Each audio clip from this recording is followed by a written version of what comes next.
আসসালামু আলাইকুম।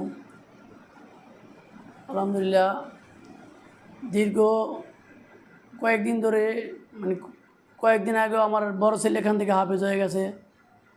এই বছর 2 আগে আমার বড় ছেলে এখান থেকে হাফেজ হয়ে গেছে। এবছরে আমার এই ছেলে হাফেজ হয়ে গেল এখান থেকে।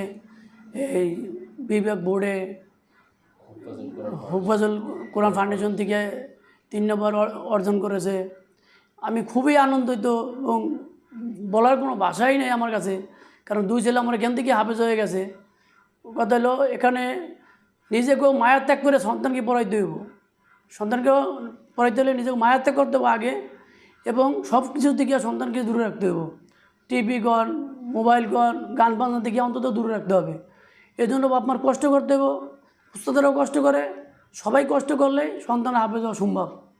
এই জন্য সন্তান গার্ড দিতে হবে গার্জিয়ানের আগে। বাসায় গেলে